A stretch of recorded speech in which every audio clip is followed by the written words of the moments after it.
Pernahkah kamu merasa lelah setelah terlalu lama bersosialisasi? Lebih nyaman sendiri. Lebih suka berpikir sebelum bicara. Dan sering dianggap pendiam? Banyak orang langsung memberi label. Ah, dia introvert. Tapi pertanyaannya bukan cuma, apa itu introvert?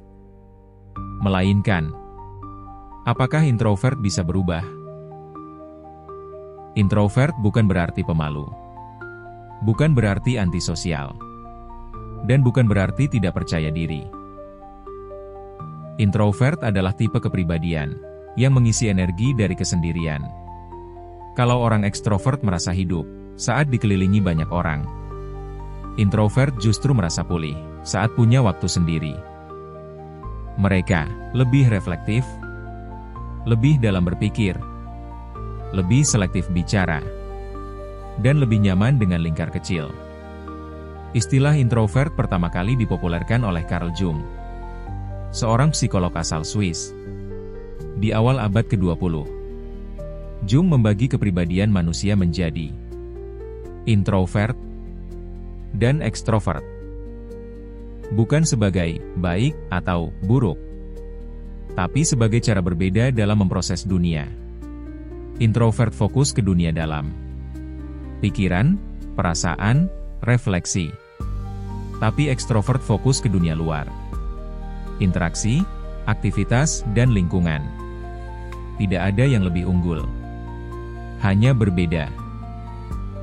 Di banyak budaya, orang yang aktif bicara, mudah bergaul, dan tampil percaya diri, sering dianggap lebih ideal. Akhirnya, introvert dianggap pasif, pendiam dianggap lemah, tenang dianggap tidak ambisius. Padahal, banyak pemimpin besar dalam sejarah adalah introvert. Seperti Albert Einstein, Bill Gates, Warren Buffett. Mereka bukan terkenal karena banyak bicara, tapi karena kedalaman berpikir. Introvert tidak akan bisa berubah jadi ekstrovert, tapi dia bisa berkembang. Kepribadian adalah dasar, bukan penjara. Introvert bisa belajar komunikasi, berani tampil, aktif dalam diskusi, bahkan memimpin tim. Bukan dengan mengubah jati diri, tapi dengan mengembangkan keterampilan. Yang berubah bukan kepribadiannya, tapi cara dia mengekspresikan diri.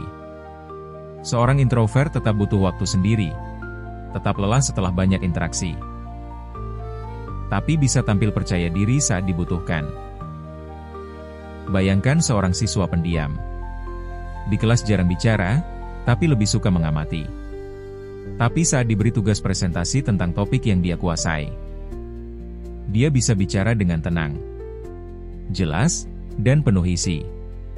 Atau seorang pekerja yang tidak suka basa-basi, tapi sangat andal dalam menyelesaikan masalah. Mereka bukan berubah jadi ekstrovert. Mereka hanya belajar menyesuaikan diri. Introvert punya kelebihan besar. Fokus tinggi, empati dalam, pemikiran kritis, pendengar yang baik, dan analisis kuat. Di dunia yang penuh kebisingan, orang yang bisa diam dan berpikir justru sangat berharga. Mungkin masalahnya bukan karena introvert harus berubah, tapi karena dunia perlu belajar menghargai cara yang berbeda. Tidak semua orang harus bersuara keras untuk berarti. Tidak semua orang harus menonjol untuk berharga. Ada kekuatan dalam ketenangan. Ada makna dalam kesunyian. Dan ada potensi besar dalam diri seorang introvert.